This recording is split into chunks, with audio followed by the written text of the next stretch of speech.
नमस्कार दोस्तों अगर आप भी टाटा आईपीएल 2026 में चेन्नई सुपर किंग्स और दिल्ली कैपिटल्स के बीच खेले गए 17वें एवं सबसे रोमांचक महामुकाबले को देखने के बाद खुश हैं, तो हमारी इस वीडियो को एक लाइक करना ना भूलें।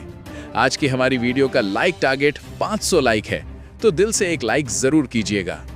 जी हाँ दोस्तों, टाटा आईपीएल 2026 के अंतर्गत आज 17वां एवं सबसे रोमांचक, सांसों को रोक देने वाला महामुकाबला आईपीएल इतिहास की दो सबसे घातक टीमों के बीच खेला गया, जहां एमए चिदंबरम स्टेडियम चेन्नई में आज ऋतुराज गायकवाड़ की चेन्नई सुपर किंग्स के सामने अक्षर पटेल की दिल्ली कैपिटल्स की टीम खड़ी हुई थी।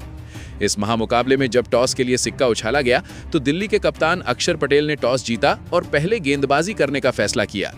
इस रोमांचक महामुकाबले में आज दिल्ली ने चेन्नई को पहले बल्लेबाजी करने के लिए मैदान पर बुलाया, जहां रनों की बारिश करने के इरादे से दो घातक बल्लेबाज मैदान पर उतरे। विस्फोटक बल्लेबाज संजू सैमसन और कप्तान ऋतुराज गायकवाड़ के कंधों पर अपनी टीम को विस्फोटक अंदाज में शुरुआत दिलाने की बड़ी जिम्मेदारी थी। पारी का पहला ओवर लेकर आकिब नबी आए तो इस ओवर में ही संजू सैमसन ने अपने इरादे जाहिर कर दिए। सबसे पहले तो चौथी गेंद पर एक शानदार ऑफ स्टंप के बाहर डाली गई गुड लेंथ की गेंद को जगह बनाकर पॉइंट की ओर कट शॉट खेला और गेंद सनसनाती हुई 4 रन के लिए चली गई। एक बेहतरीन शुरुआत अब चेन्नई की हो चुकी थी। इसी दौरान दूसरा ओवर लेकर जब मुकेश कुमार आए तो उनका स्वागत संजू सैमसन ने फिर अपने विस्फोटक अंदाज में किया। दरअसल पहली 4 गेंदें तो नॉर्मल गईं, मगर जब 5वीं गेंद आई तो संजू सैमसन ने एक शानदार फ्लिक शॉट लगाया और कलाइयों के सहारे फ्लिक करते हुए फाइन लेग की बाउंड्री की तरफ एक चौका लगा दिया। यही नहीं दोस्तों, अंतिम गेंद पर संजू सैमसन का बल्ला फिर चलता है और फुल लेंथ की डाली गई मुकेश कुमार की गेंद को सीधे बल्ले से सामने की ओर ड्राइव करके गैप में 4 रन के लिए भेज दिया गया। देखते ही देखते 2 ओवर में टीम ने 20 रन पूरे कर लिए थे। अब ऐसे में विस्फोटक अंदाज में संजू सैमसन खतरनाक दिखाई दे रहे थे तो ऋतुराज गायकवाड़ स्ट्राइक रोटेट कर रहे थे। अब तीसरा ओवर लेकर आकिब नबी आए तो संजू सैमसन ने दूसरी छोटी लेंथ में डाली गई गेंद को मिड ऑन फील्डर के ऊपर से शॉट लगाकर फिर से चौका लगा दिया। अब तो संजू सैमसन का बल्ला रुकने वाला नहीं था। देखते ही देखते ऋतुराज गायकवाड़ भी विस्फोटक हो गए। चौथा ओवर लेकर अब खुद कप्तान अक्षर पटेल को आना पड़ा तो पहली ऑफ स्टंप के बाहर डाली गई गेंद पर पॉइंट और कवर फील्डर के बीच से कट शॉट लगाकर गेंद को 4 रन के लिए ऋतुराज गायकवाड़ ने भेज दिया। अब यहां पर संजू सैमसन चौथी गेंद पर घातक अंदाज दिखाते हुए खूबसूरत शॉट अक्षर पटेल को लगाते हैं। ऊपर डाली गई गेंद पर एक्स्ट्रा कवर्स की दिशा में खेलकर एक और चौका लगा दिया जाता है। अंतिम ओवर पिच डाली गई गेंद पर डीप कवर्स की ओर एक और चौका लगाकर संजू सैमसन ने अपने इरादे साफ कर दिए कि आज वो अभी तक ना चल पाने का पूरा बदला ले लेंगे। जिस प्रकार से संजू सैमसन कमाल कर रहे थे वो सच में अक्षर पटेल के माथे पर परेशानी की लकीरें डाल रहा था। आज अक्षर पटेल बेहद ज्यादा निराश नजर आ रहे थे। कोई भी गेंदबाज आज चेन्नई को नहीं रोक पा रहा था। ऐसे में एक बड़े विकेट की जरूरत थी तो 5वां ओवर करने की जिम्मेदारी टी नटराजन को दी गई। संजू सैमसन ने 5वीं ओवर पिच डाली गई गेंद पर एक ऑफ फील्डर के ऊपर से खूबसूरत शॉट लगाया और नतीजा वही चौका मिलता है। देखते ही देखते अब टीम अपने 50 रन भी पूरे कर चुकी थी। पारी का 6वां ओवर सबसे घातक गेंदबाज लुंगी एनगिडी को दिया गया तो संजू सैमसन ने बेहतरीन तरीके से दूसरी गेंद पर पंच किया और क्रीज में रहकर एक और चौका बटोरा। 5वीं गेंद पर संजू सैमसन ने जानबूझकर एक थर्ड मैन की बाउंड्री की तरफ चौका लगा दिया और देखते ही देखते पावर प्ले में टीम ने बिना विकेट गंवाए 61 रन पूरे कर लिए थे। 10 की रन रेट से जिस तरीके से आज बल्लेबाजी संजू सैमसन कर रहे थे वो घातक थी। आज ऋतुराज गायकवाड़ और संजू सैमसन के बीच में एक बेहतरीन साझेदारी पनप रही थी। इसको तोड़ना बेहद ज्यादा जरूरी था। इसके लिए 7वां ओवर लेकर खुद कप्तान अक्षर पटेल आए और उन्होंने अपनी टीम को सबसे बड़ी सफलता दिलाई। दूसरी गेंद पर कप्तान ऋतुराज गायकवाड़ को उन्होंने मिड विकेट की ओर पाथुम नेसंका के हाथों कैच आउट कराकर पवेलियन का रास्ता भेज दिया। ऋतुराज गायकवाड़ 15 रन पर पवेलियन चले गए और 62 रन पर आज चेन्नई को पहला झटका लगता है। अब नए बल्लेबाज के रूप में युवा आयुष मात्रे मैदान पर आते हैं। इन दोनों के कंधों पर जिम्मेदारी थी कि अपनी टीम को यहां से विस्फोटक अंदाज में बढ़ाएं। 8वां ओवर लेकर आए कुलदीप यादव को आज आयुष मात्रे ने शानदार पुल शॉट लगाकर लेंथ में छोटी डाली गई अंतिम गेंद पर मिड विकेट की ओर चौका लगा दिया। अब टीम 8 ओवर में 73 रन पर पहुंच गई थी।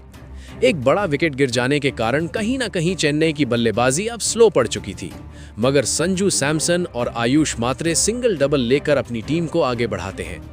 आखिरकार 9वें ओवर में मुकेश कुमार को संजू सैमसन पहली गेंद पर एक सिंगल रन लेते हुए आज ऐतिहासिक 26 गेंदों में अपना अर्धशतक पूरा करते हैं। वो इस बार सफल नजर आए और अपनी खुशी जाहिर करते हुए उन्होंने सेलिब्रेशन किया। 10वां ओवर लेकर आए अक्षर पटेल को संजू सैमसन ने टारगेट करके तीसरी गेंद पर एक बड़ा शॉट लगाया और फील्डर ने कैच लेने की कोशिश की, मगर उनके हाथ में लगकर गेंद सीधी सीमा रेखा से बाहर 4 रन के लिए चली गई। अब तो संजू सैमसन को जीवन दान मिल चुका था। अगली गेंद पर बैक टू बैक उन्होंने छोटी डाली गई गेंद को ऊपर हवा में खेलकर चौके के लिए भेज दिया और 10 ओवर में बेहतरीन तरीके से आज टीम ने 88 रन बना लिए थे। 11वें ओवर में आयुष मात्रे का विस्फोट आता है और टी नटराजन को पहली गेंद पर कट शॉट लगाते हुए वो एक चौका लगा देते हैं। फिर संजू सैमसन इसी ओवर की तीसरी गेंद पर बेहतरीन तरीके से फुल टॉस डाली गई नटराजन की गेंद को मिड विकेट की ओर हवा में खेलकर गगनचुंबी छक्का लगा देते हैं और इसके साथ ही अपनी टीम के 100 रन भी पूरे कर लिए गए थे। 12वां ओवर लेकर कुलदीप यादव आए तो आयुष मात्रे ने दूसरी गेंद पर एक शानदार लंबाई को भांपकर स्वीप शॉट लगाकर चौका लगा दिया। अंतिम गेंद पर संजू सैमसन ने एक और गगनचुंबी छक्का एक्स्ट्रा कवर्स की तरफ लगाते हुए टीम को देखते ही देखते 119 पर पहुंचा दिया था। 13वां ओवर लेकर लुंगी एनगिडी आए तो यहां से आयुष मात्रे विस्फोटक हो जाते हैं और दूसरी गेंद पर वो शानदार गेंद को कवर ड्राइव लगाकर चौका लगाते हैं। तो अगली ही गेंद पर काफी शानदार टाइमिंग के साथ लॉफ्ट करके गगनचुंबी छक्का लगा देते हैं। इस ओवर में 11 रन आते हैं और टीम देखते ही देखते 130 रन 13 ओवर में बना चुकी थी। आयुष मात्रे भी अपने अर्धशतक की तरफ बढ़ने लगे थे। 14वां ओवर लेकर अब खुद कप्तान अक्षर पटेल को आना पड़ता है। इस ओवर में 5वीं गेंद पर संजू सैमसन शानदार कमाल का शॉट लगाते हुए आगे डाली गई गेंद पर घुटना टेक कर स्वीप शॉट के माध्यम से एक आसमानी 6 लगा देते हैं और 14 ओवर में टीम एक विकेट खोकर 141 रन बना लेती है। 15वें ओवर में टी नटराजन को आयुष मात्रे ने पहली गेंद पर एक गुड लेंथ की गेंद को मिड विकेट की ओर शॉट लगाकर गगनचुंबी छक्के के लिए भेज दिया था। इस छक्के के साथ ही आयुष मात्रे ने अपना ऐतिहासिक अर्धशतक भी 27 गेंदों में पूरा कर लिया था। संजू सैमसन और आयुष मात्रे के बीच पनप रही ये साझेदारी पूरी तरीके से अक्षर पटेल की दिल्ली कैपिटल्स को नेस्तनाबूद करती जा रही थी। फिर इसी ओवर में तीसरी गेंद पर संजू सैमसन का भी बल्ला खुलता है और शानदार पुल शॉट लगाकर टी नटराजन को एक और छक्का लगा देते हैं। संजू सैमसन अगली गेंद पर एक शानदार लाजवाब शॉट लगाते हुए चौका लगा देते हैं और इसके साथ ही वो अब 90 रन पर पहुंच गए थे। 18वीं ओवर में टी नटराजन आए तो आयुष मात्रे को रिटायर्ड आउट होकर पवेलियन जाना पड़ा। इसके बाद बल्लेबाजी करने के लिए शिवम दुबे को मैदान पर आना पड़ता है। 5वीं गेंद पर संजू सैमसन एक शानदार चौका लगाते हुए अपने सीजन का पहला शतक लगा देते हैं। अंतिम गेंद पर एक और लैप शॉट लगाते हुए चौका लगाकर अपनी टीम को 18 ओवर में 184 पर पहुंचा देते हैं। 19वां ओवर लेकर लुंगी एनगिडी आए तो अब शिवम दुबे का तूफान आना बाकी था। पहली गेंद पर उन्होंने लेग साइड की ओर शॉट लगाकर गेंद को शानदार चौके के लिए भेज दिया। अंतिम गेंद पर संजू सैमसन और विस्फोटक हो गए और उन्होंने एक शानदार खड़े खड़े मिड विकेट की ओर शॉट लगाकर गेंद को काफी ऊंचा भेज दिया और गेंद सनसनाते हुए गगनचुंबी छक्के के लिए चली गई। टीम 19 ओवर में 197 रन पर पहुंच गई थी। अंतिम ओवर की जिम्मेदारी मुकेश कुमार को दी गई। पहली गेंद पर शिवम दुबे ने लॉन्ग ऑफ की बाउंड्री की तरफ गगनचुंबी छक्का भेज दिया। चौथी गेंद पर शिवम दुबे ने एक और शानदार चौका लगा दिया। अंतिम गेंद पर संजू सैमसन ने 2 रन लिए और इसके साथ ही पूरी चेन्नई सुपर किंग्स ने आज इस शानदार महामुकाबले में 2 विकेट खोकर 212 रन स्कोर बोर्ड पर टांग दिए थे। संजू सैमसन ने 56 गेंदों में नाबाद 115 रन ठोककर पूरी दिल्ली को चकनाचूर कर दिया था। ऐसे में 213 रन के पहाड़ जैसे लक्ष्य के जवाब में 2 खतरनाक बल्लेबाज दिल्ली की तरफ से मैदान पर उतरे, जहां पर विस्फोटक बल्लेबाज पाथुम निसंका और खतरनाक ओपनर लोकेश राहुल के कंधों पर अपनी टीम को एक धुआंधार शुरुआत दिलाने की जिम्मेदारी थी। क्योंकि स्कोर दिया हुआ बड़ा था, ऐसे में इनको खतरनाक शुरुआत करने की जरूरत थी। और पारी का पहला ओवर लेकर जब अकील हुसैन आए तो पहली ही गेंद नो बॉल हो जाती है, जिसके चलते फ्री हिट के चक्कर में पाथुम निसंका फ्री हिट का फायदा उठाते हुए बेहतरीन तरीके से एक बाउंड्री की तरफ चौके के लिए गेंद को भेज देते हैं। आखिरकार इसके बावजूद भी पहले ओवर में सिर्फ 8 रन आते हैं। अब दूसरा ओवर लेकर खलील अहमद आए तो खलील अहमद को पाथुम निसंका ने दूसरी गेंद पर टारगेट किया और शानदार पिकअप शॉट लगाया और जल्दी इस तरीके से गेंद को पिक करते हुए गगनचुंबी छक्के के लिए गेंद को भेज दिया। अब तो पाथुम निसंका और ज्यादा घातक साबित होते हैं और चौथी गेंद पर आउटसाइड ऑफ डाली गई गेंद को मिड ऑफ फील्डर के ऊपर से चौके के लिए भेज देते हैं। अब इनका बल्ला यहीं नहीं रुकने वाला था। 5वीं गेंद पर वो एक और पैड पर डाली गई धीमी गति की गेंद को लेग की तरफ ग्लांस करते हुए एक और चौका लगा देते हैं। ये ओवर काफी अच्छा जाता है दिल्ली के नजरिए से और 16 रन हासिल होते हैं। 2 ओवर की समाप्ति पर आज दिल्ली ने 24 रन बना लिए थे। एक बेहतरीन शुरुआत पाथुम निसंका करते हुए नजर आ रहे थे। तीसरा ओवर लेकर जब अकील हुसैन आए तो लोकेश राहुल ने इस ओवर में अपना बल्ला खोला और दूसरी ही गेंद पर चिप शॉट लगाते हुए गेंद को सर के ऊपर से दे मारा और ओवर पिच डाली गई गेंद को 4 रन के लिए भेज दिया। यही नहीं दोस्तों, फिर तीसरी गेंद पर लोकेश राहुल ने कदमों का इस्तेमाल किया और गेंद काफी शानदार तरीके से उड़ती हुई सीमा रेखा से बाहर छक्के के लिए चली गई। दोस्तों देखते ही देखते 3 ओवर में टीम ने बेहतरीन तरीके से विस्फोट मचाते हुए 36 रन ठोक दिए थे। यानी कि जिस तरीके से रिक्वायर्ड रन रेट की जरूरत थी वो आज दिल्ली की टीम करके दिखा रही थी और अब चेन्नई को पहला बड़ा विकेट लेने की आवश्यकता थी, अन्यथा यह मुकाबला हाथ से निकल सकता था। ऐसे में अब अंशुल कंबोज को चौथा ओवर थमाया जाता है, मगर ये क्या, लोकेश राहुल यहां से रुकने वाले तो थे नहीं। पहली गेंद पर उन्होंने शफल करते हुए बेहतरीन टाइमिंग का इस्तेमाल करके फ्लिक किया और गेंद चौके के लिए चली गई। अब तो ये जोड़ी बेहद ज्यादा घातक हो गई थी। इन दोनों के बीच में बेहतरीन साझेदारी बनने लगी थी। चौथी गेंद पर अंशुल कंबोज को पाथुम निशंका हार्ड लेंथ की गेंद को कमर के पास आकर एक करारा पुल शॉट लगा देते हैं। गेंद सनसनाते हुए एक आसमानी छक्के के लिए चली जाती है और पाथुम निशंका अपने अर्धशतक की तरफ बढ़ने लगते हैं। पांचवी गेंद पर पाथुम निशंका अंशुल कंबोज को छोटी डाली गई गेंद का फायदा उठाते हुए एक और चौका लगाते हैं और 4 ओवर में ही टीम अब अपने 50 रन पूरे कर चुकी थी। यानी कि अब जीत ज्यादा दूर नहीं थी। यहां तक जिस तरीके की बल्लेबाजी दिखाई दे रही थी, अगर ये लगातार चलती तो आज दिल्ली को जीतने से कोई नहीं रोक पा रहा था। अब 5वां ओवर लेकर आए खलील अहमद को पाथुम निशंका ने एक और चौथी गेंद पर शानदार करारा चौका लगा दिया था। इस दौरान अब इन दोनों के बीच में एक बेहतरीन 61 रनों की साझेदारी हो गई थी, मगर खलील अहमद अंतिम गेंद पर वापसी करते हुए बेहतरीन तरीके से लोकेश राहुल को जेमी ओवरटन के हाथों कैच आउट करा देते हैं। लोकेश राहुल 10 गेंदों में 18 रन बनाकर आज पवेलियन की तरफ चलते हुए नजर आते हैं और 61 रन पर पहला बड़ा झटका 5 ओवर में टीम ने खो दिया था। अब पावर प्ले के अंतिम यानी 6वां ओवर लेकर आए अंशुल कंबोज। नए बल्लेबाज के रूप में अब समीर रिजवी को मैदान पर भेजा गया, मगर ये क्या, अंशुल कंबोज ने बेहतरीन तरीके से गेंदबाजी करते हुए दूसरी गेंद पर पाथुम निशंका को डेवॉल्ड ब्रेविस के हाथों कैच आउट कराकर पवेलियन की राह भेज दिया। 41 रन की एक छोटी सी और शानदार पारी खेलकर पाथुम निशंका पवेलियन चले गए और 61 रन पर देखते देखते 2 बड़े विकेट दिल्ली कैपिटल्स ने खो दिए थे। इन 2 बड़े विकेट के बाद अब खुद कप्तान अक्षर पटेल को मैदान पर बल्लेबाजी करने के लिए आना पड़ता है, मगर समीर रिजवी ने इसके बाद अपना बल्ला खोला और चौथी गेंद पर शानदार एक चौका लगाते हुए अपना खाता खोला। पावर प्ले में बेहतरीन बल्लेबाजी करते हुए आज टीम ने 66 रन बना लिए थे, मगर 2 बड़े विकेट जा चुके थे, जिसके चलते टीम पर प्रेशर आ गया था। इस प्रेशर का फायदा 7वें ओवर में गुरजापनीत सिंह उठाते हैं और गुरजापनीत सिंह अक्षर पटेल को पहली गेंद पर सरफराज खान के हाथों कैच आउट कराकर पवेलियन की राह भेज देते हैं। आज अक्षर पटेल भी 1 रन बनाकर पवेलियन चले गए और 66 पर देखते देखते दिल्ली ने 3 बड़े विकेट खो दिए थे। अब नए बल्लेबाज के रूप में डेविड मिलर मैदान पर आते हैं, मगर इसके बाद सधी हुई गेंदबाजी ने किसी भी तरीके का बड़ा शॉट खेलने का मौका नहीं दिया था, जिसके चलते दिल्ली की टीम इतने बड़े लक्ष्य के जवाब में अब पूरी तरीके से दबाव में आ चुकी थी। 8वां ओवर लेकर आए जेमी ओवरटन को इस दबाव का फायदा मिलता है और समीर रिजवी, जो कि अभी तक विस्फोटक नजर आते थे, इस मैच में फ्लॉप साबित हुए और अंतिम गेंद पर डेवॉल्ड ब्रेविस के हाथों जेमी ओवरटन ने उनको कैच आउट कराकर पवेलियन की राह दिखा दी। आज समीर रिजवी इस मुकाबले में 9 गेंदों में 6 रन बनाकर पवेलियन की राह चलते बने और 76 रन पर 4 बड़े विकेट अब टीम ने खो दिए थे। अभी भी जीत के लिए 137 रन का बड़ा लक्ष्य सामने बचा हुआ था, मगर कमाल की गेंदबाजी ने आज पूरी तरीके से दिल्ली को नेस्तनाबूद कर दिया था। नए बल्लेबाज के रूप में ट्रिस्टन स्टब्स मैदान पर आते हैं। ट्रिस्टन स्टब्स और डेविड मिलर जैसे तैसे करके सिंगल डबल लेकर अपनी टीम को आगे बढ़ाते हैं, मगर कोई भी बड़ी बाउंड्री देखने को नहीं मिलती है। आखिरकार बेहद लंबे समय बाद 10वें ओवर में गुरजापनीत सिंह जब आते हैं तो ट्रिस्टन स्टब्स 5वीं गेंद पर काफी ऊपर हवा में खेलकर गेंद को गगनचुंबी छक्के के लिए भेज देते हैं और इसके साथ ही बेहद लंबे समय बाद एक छक्का आता है और अब 10 ओवर में टीम ने 91 रन बनाए थे। यानी कि रिक्वायर्ड रन रेट के आसपास तो टीम बल्लेबाजी कर रही थी, मगर आज जिस तरीके की गेंदबाजी चेन्नई ने करके दिखाई थी वो कमाल की रही, जिसके चलते दिल्ली की टीम बिल्कुल नेस्तनाबूद हो गई। अब 11वां ओवर लेकर सबसे खतरनाक स्पिनर गेंदबाज नूर अहमद मैदान पर आते हैं तो डेविड मिलर यहां से खुलकर खेलना चालू करते हैं और आज बेहतरीन तरीके से 5वीं गेंद पर वो मिड विकेट की ओर गेंद को गगनचुंबी छक्के के लिए भेजकर अपनी टीम के लिए एक और खतरनाक पारी खेलना चालू कर देते हैं।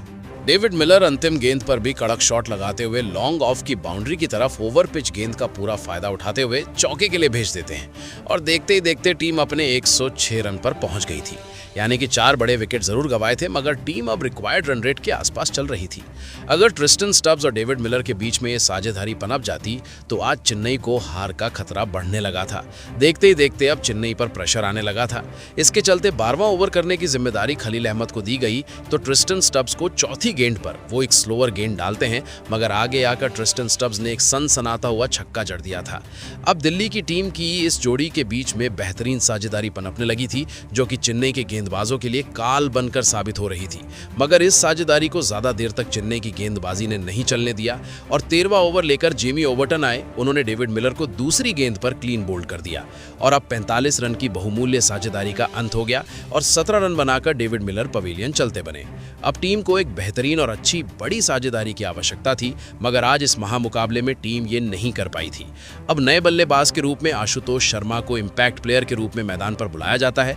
इसी ओवर में 5वीं गेंद पर आशुतोष शर्मा अपना खतरनाक अंदाज दिखाते हुए एक गगनचुंबी छक्का फ्लिक करते हुए लगा देते हैं और इसके साथ ही टीम अब देखते देखते 130 रन पर पहुंच गई थी। भले ही आधी टीम पवेलियन लौट चुकी थी, मगर अभी एक बड़े साझेदारी की जरूरत थी, तो आशुतोष शर्मा और ट्रिस्टन स्टब्स मिलकर ये साझेदारी बनाने लगते हैं। दोस्तों 14वां ओवर लेकर आए गुरजाप सिंह को ट्रिस्टन स्टब्स दूसरी गेंद पर एक शानदार ऑफ स्टंप के बाहर डाली गई गेंद को चौके के लिए भेज देते हैं और टीम 14 ओवर में 138 पर पहुंच गई थी। अभी भी जीत के लिए दिया हुआ लक्ष्य बहुत ज्यादा दूर था, क्योंकि आधी टीम पवेलियन लौट गई थी, मगर आशुतोष शर्मा जब तक मैदान पर मौजूद थे अभी भी कुछ कहा नहीं जा सकता था। 15वां ओवर करने की जिम्मेदारी जब नूर अहमद को दी गई तो आशुतोष शर्मा ने सामने की तरफ जोरदार शॉट लगाते हुए एक शानदार चौका लगा दिया। तो इसी के बाद फिर चौथी गेंद पर उनका बल्ला कहां रुकने वाला था और सामने की ओर ऐसा बड़ा शॉट लगाया कि ताकत के साथ गेंद सीधी दर्शक दीर्घा में छक्के के लिए चली गई।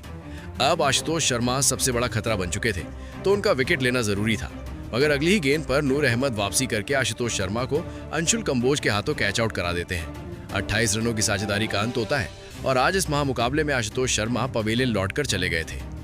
149 रन पर 6 बड़े विकेट जा चुके थे और लक्ष्य से अभी भी टीम 64 रन दूर थी।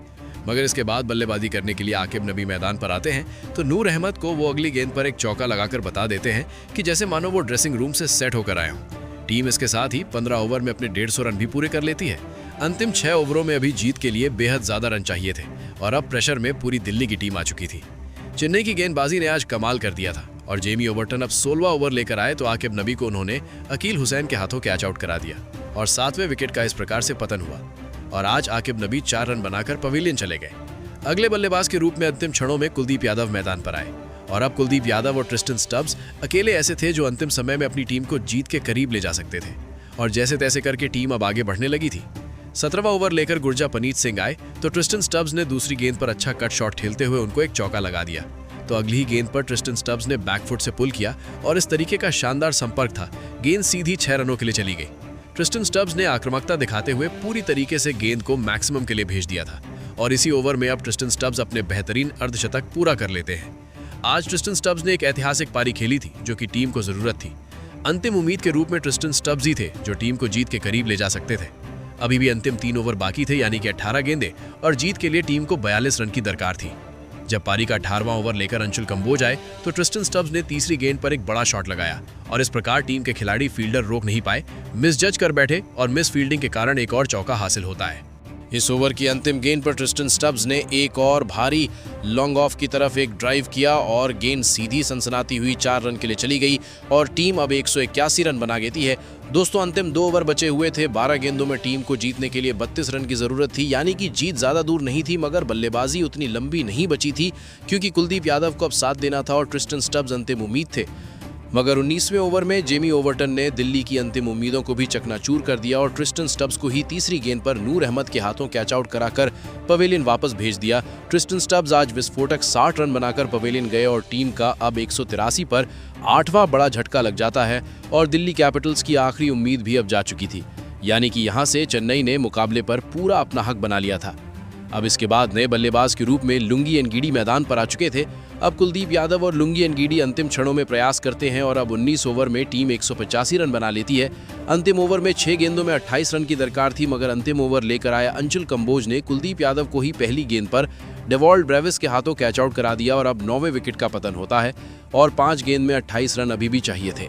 अब 4 रन बनाकर कुलदीप यादव पवेलियन चले गए। अंतिम बल्लेबाज के रूप में टी नटराजन मैदान पर आते हैं और पूरे ओवर में कुछ नहीं हो पाता और अंतिम गेंद पर तो अंशुल कंबोज लुंगी एनगीडी को भी गुरजापनीत सिंह के हाथों कैच आउट कराकर पवेलियन की राह भेज देते हैं। आज इस महामुकाबले में पूरी दिल्ली कैपिटल्स टीम निर्धारित 20 ओवर में 189 रन पर ऑल आउट हो गई और 23 रन के अंतर से आज चेन्नई सुपर किंग्स ने आईपीएल 2026 की पहली जीत हासिल की।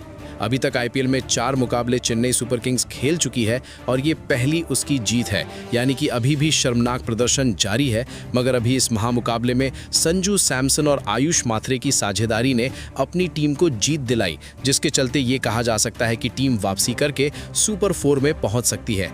हालांकि इस महामुकाबले में चेन्नई सुपर किंग्स ने कमाल का प्रदर्शन किया और जीत के सबसे बड़े हीरो साबित हुए संजू सैमसन और आयुष मात्रे, जहां पर संजू सैमसन ने विस्फोटक अंदाज में 56 गेंदों में 115 रन की विस्फोटक पारी खेली, जिसके चलते उनको प्लेयर ऑफ द मैच के अवार्ड से नवाजा गया, जबकि आयुष मात्रे ने भी रिटायर्ड हर्ट होने तक अपना अर्धशतक जमा दिया था। ऐसे में इन दोनों की विस्फोटक बल्लेबाजी को और चेन्नई के प्रदर्शन को 10 में से कितने अंक देना चाहेंगे? प्रतिक्रिया कमेंट में दीजिए। नए हैं तो चैनल सब्सक्राइब जरूर कीजिए। धन्यवाद।